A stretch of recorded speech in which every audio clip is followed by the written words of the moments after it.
Olá, meus queridos, sejam muito bem-vindos a mais este episódio, nosso segundo episódio do nosso quadro Teologia de Segunda, um quadro onde eu reajo às teologias que são um pouco ou muito duvidosas nas redes sociais mundo afora. Para você que não me conhece, meu nome é Felipe Cardoso e sem mais delongas, vamos para o nosso primeiro vídeo. Mandaram aqui o vídeo do Fé Podcast. Vamos ver. Luiz Hermínio pregou que estava pregando que Jesus desceu no inferno e Judas estava lá. E Jesus pregando: Judas, você tá fazendo aqui e tal. Tal. E Jesus pregou para Judas. E Judas foi pro céu. Deixa eu falar, isso daqui é algo muito comum nas igrejas neopentecostais, pentecostais do Brasil. A ideia de que Jesus desceu fisicamente ao inferno na sua morte e pregou àqueles que estavam cativos. Há muitas teorias em cima disso. Alguns vão dizer que Jesus estava pregando para aqueles que morreram no dilúvio.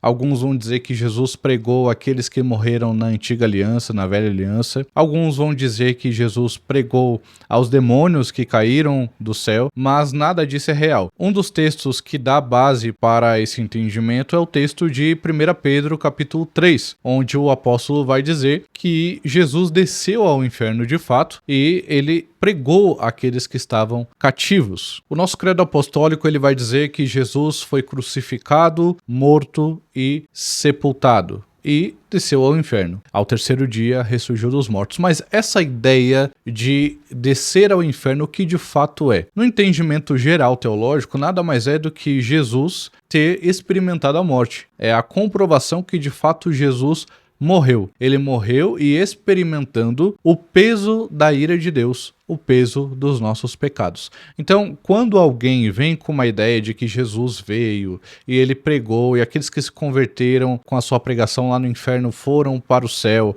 e que o próprio Judas, quando viu Jesus no inferno, creu e foi para o céu, é balela, é bobagem, não tem base bíblica alguma para defender uma teoria dessa. Primeiro que Jesus não foi para o inferno para pregar para ninguém. Quando o termo lá, que é usado em Pedro, né? Que Jesus desceu e pregou para os espíritos em prisão, ele foi pregar para os espíritos, ele foi ratificar quem ele era. Aquela turma é tudo da velha aliança. Foi dizer para eles quem ele era, ó. Lembra do cordeiro que morreu de Isaac? Sim, eu, tal, tem que fazer isso. Ele não pegou ninguém que estava lá morto e levou para o céu, não. Morreu no Velho Testamento, lá em pecado, ou Judas, ou qualquer outro que estava em pecado, levou para o céu, não. Subiu os que eram salvos em Cristo, na antiga aliança. Eles foram subindo. Isso daqui é muito interessante. Eu não sei qual é a perspectiva teológica, escatológica do rapaz aí do vídeo, mas geralmente os pentecostais eles têm a ideia das dispensações da graça, né?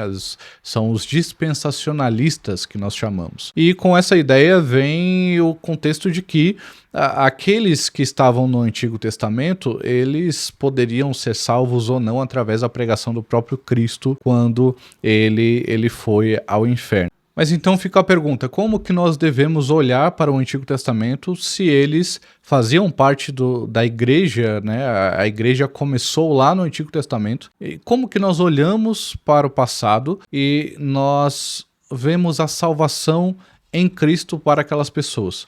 A verdade é que hoje nós somos salvos pelo Cristo que veio, crendo naquele que veio e naquele que há de vir, aquele que voltará para levar-nos para as mansões celestiais. No entanto, aqueles que estavam lá no Antigo Testamento, aqueles que ouviram a profecia dos profetas, eles foram salvos também pela fé, mas pela fé no Cristo que haveria de vir. Hoje nós cremos no Cristo que já veio. Eles criam no Cristo que viria. Não é à toa que o próprio Cristo, o próprio Jesus, lá no tempo do seu ministério, ele testemunha de si mesmo através dos escritos dos profetas, dizendo, olha, vocês esperam pelo Messias e ele está aqui já, ele sou eu, vocês precisam crer.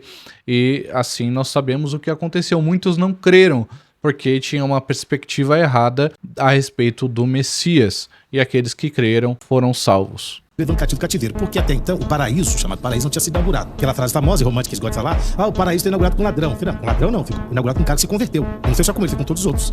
Essa ideia, assim, então isso é uma heresia pesada, porque a defesa dele é que você não pode falar que ninguém está no inferno. Claro que pode. Se a pessoa não serve a Deus, vive uma vida promíscua, pregressa, renunciou à fé, apostatou da fé, se esse cara está no céu, então é perigoso, né? Luiz Hermínio, uma seguradinha.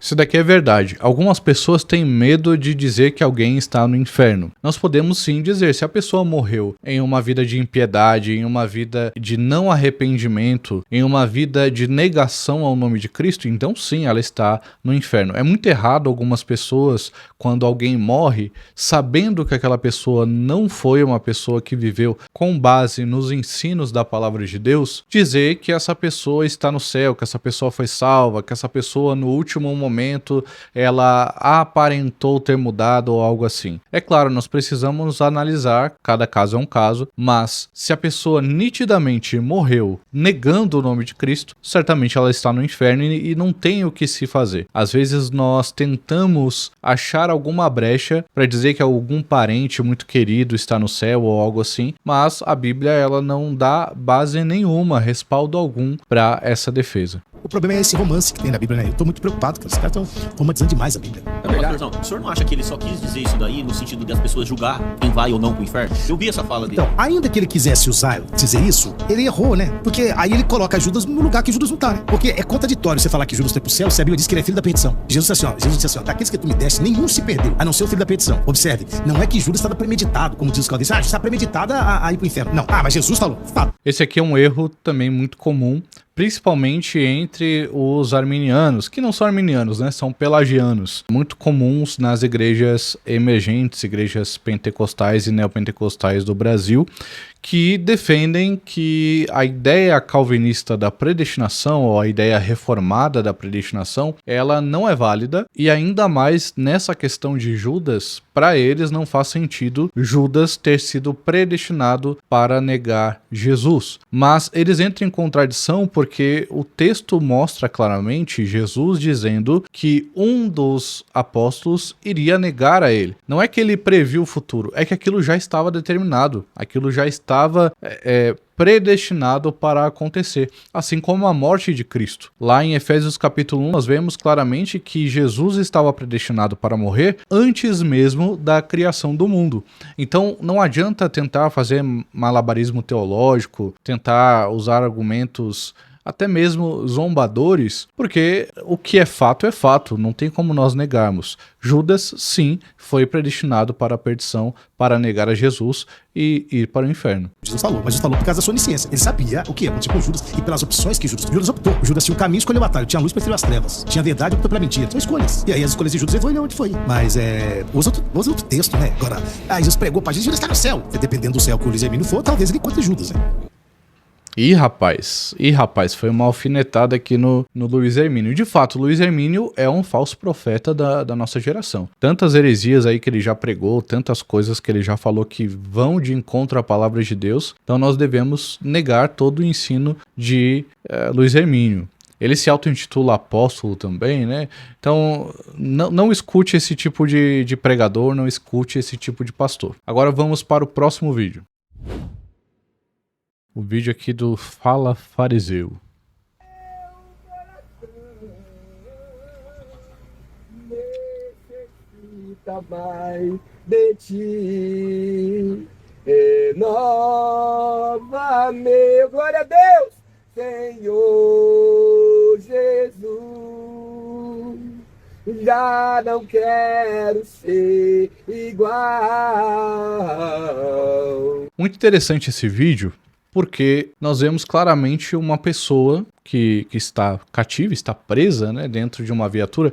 Parece ser uma viatura aqui do Distrito Federal, então provavelmente aconteceu aqui em Brasília. E nós vemos um fenômeno muito comum, tanto no Brasil quanto em outros países também, onde o evangelho é pregado tranquilamente, sem nenhum problema, que é o fato do criminoso conhecer a palavra de Deus ou conhecer pelo menos parte dela, conhecer louvores. Provavelmente esse sujeito, não dá pra saber quem é, né? Ele foi membro de alguma igreja, ele cresceu na igreja, a família dele levou ele para a igreja e ele conheceu pelo menos parte do evangelho de Cristo e não creu, provavelmente. E aqui nós temos duas opções, talvez, para o que está acontecendo no vídeo. Primeiro, ele deve ter cometido crime, ele foi preso, e está tentando ludibriar ali os policiais, as pessoas que vão levar ele preso, a fim de tentar comovê-los, a fim de tentar fazer com que eles o libertem por piedade, por pena, por alguma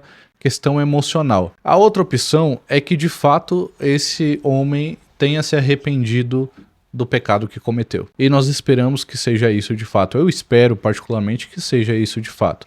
Por mais que seja curioso, um vídeo interessante se assistir, é necessário nós crermos que as pessoas elas se arrependem e são convertidas pelo Espírito Santo de Deus. Então, há uma possibilidade sim desse homem estar cantando em louvor a Deus porque de fato crê em Jesus Cristo, ou passou a crer neste momento em Jesus Cristo e resolveu abandonar essa vida de pecado, essa vida de distanciamento da palavra de Deus. Deus queira que de fato ele tenha se arrependido. Como eu falei, é muito comum no nosso país nós vemos pessoas que cometem crimes, que vivem uma vida de miséria, uma vida de podridão espiritual de fato, mas que conheceram o Evangelho, que foram evangelizadas, que conheceram a palavra de Deus. No entanto, decidiram negar. Mas sempre há tempo. Nós sabemos disso. Nós sabemos que nós precisamos pregar porque há tempo ainda para que os pecadores se arrependam. Então, lembre-se disso. Não deixe de evangelizar, porque esse rapaz pode ter sido evangelizado nesse dia. Esse rapaz pode ter sido evangelizado na infância. Pode ser alguém da sua família, pode ter sido alguém que não é da sua família. Não deixe de evangelizar, porque gera frutos. O Senhor pode não salvar aquela pessoa, mas pelo menos você fez a sua parte e pelo menos o evangelho de Cristo chegou até aqueles que precisam, que necessitam ouvir a mensagem do Salvador. Mais um vídeo aqui do Fala Fariseu. Ana Castela mais louvor, igual a Zé Felipe hipnotizado. Se isso fosse um culto, o Zé já tava no apelo. Vamos ver.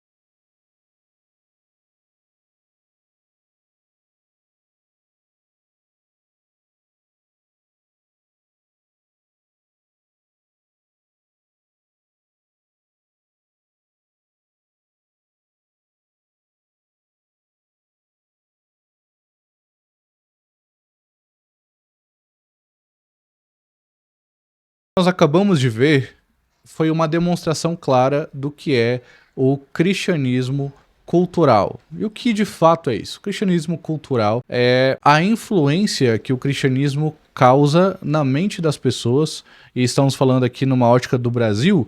Nós sabemos que diversas pessoas em diversos setores da sociedade se autodenominam cristãs. Você vê políticos dizendo que são cristãos, você vê cantores dizendo que são cristãos, você vê jogadores dizendo que são cristãos, mas quando você vai olhar a vida dessas pessoas, você não vê Cristo, você não vê o cristianismo de fato, você não vê a palavra de Deus sendo vivida.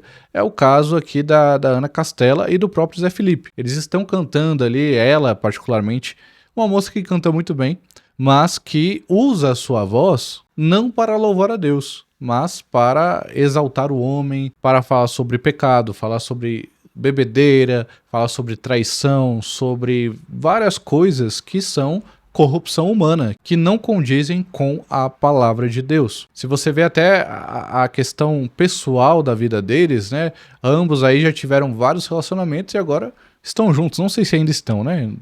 Tô meio por fora disso daí. Mas você vê, cantar louvores, falar sobre Deus, falar sobre Jesus, não significa que você é cristão. Não significa de nenhuma forma. Nós temos o exemplo lá do próprio Neymar, né, que em determinado campeonato ele usou lá a faixa 100% Jesus, mas meses depois estava saindo com várias mulheres, estava bebendo, estava cometendo todo tipo de pecado, mas naquele momento ele se autodenominou cristão, naquele momento ele expressou ali uma ideia de uma fé no cristianismo, uma fé em Cristo, só que é uma fé falsa, uma fé que é irreal. A religião mais famosa do Brasil é o cristianismo, então naturalmente as pessoas utilizarão do cristianismo para se autopromover, para defender uma imagem pessoal mais branda, uma imagem mais pura, uma imagem mais tranquila do que aquela que de fato eles apresentam no seu cotidiano. Mas isso não é somente na vida dos famosos, isso acontece na vida comum das pessoas, da população brasileira. Muitas pessoas dizem ser cristãs, até frequentam igrejas, cantam, oram, vão para monte, fazem isso e aquilo dentro da igreja, mas na sua vida comum, no seu dia a dia, elas negam o nome de Cristo. Isso aqui que nós vemos, meus irmãos, nada mais é do que a quebra do terceiro mandamento. O que é o terceiro mandamento? Não tomarás o nome do Senhor teu Deus em vão, porque o Senhor não terá por inocente o que tomar o seu nome em vão. E tomar o nome de Deus em vão não necessariamente é falar o nome dele, mas é viver uma vida dizendo ser cristão, dizendo ser fiel a Deus, mas uma vida que claramente é uma vida de infidelidade ao Senhor, uma vida de corrupção em todas as áreas da sua vida. Então, não seja esse tipo de pessoa e não siga esse tipo de pessoa. Por mais bonito que a pessoa cante, por mais belo que a pessoa atue, por mais doce que as palavras da pessoa sejam, não siga pessoas, não seja influenciado por pessoas que honram o nome de Cristo com os lábios, mas negam a Cristo nas suas ações. Bem, queridos, chegamos ao final do nosso vídeo, chegamos ao final desse segundo episódio do Teologia de Segunda. Se você gostou desse vídeo, não esqueça de deixar a sua curtida, de deixar seu comentário também, eu quero saber a sua opinião a respeito do vídeo. Se inscreva, ative o sininho para receber as notificações dos próximos vídeos que nós postarmos aqui. E lembre-se, nós temos o Instituto Reformado Zacarias Ursino. Se você quer aprender teologia, teologia de primeira, teologia que vai de fato te levar à prática teológica, de fazer crescer na graça e no conhecimento de Cristo, eu te convido a se inscrever em um de nossos cursos. Nós temos desde o básico em teologia até o bacharel em teologia e outras especializações a um preço muito baixo, a um preço acessível, para que você possa começar os seus estudos ainda hoje. Então se inscreva e não perca essa oportunidade. Se você quiser que eu reaja a algum vídeo específico, aqui na descrição você vai encontrar as minhas redes sociais, você pode enviar por lá e no próximo vídeo eu irei reagir. Que Deus te abençoe e até o próximo episódio.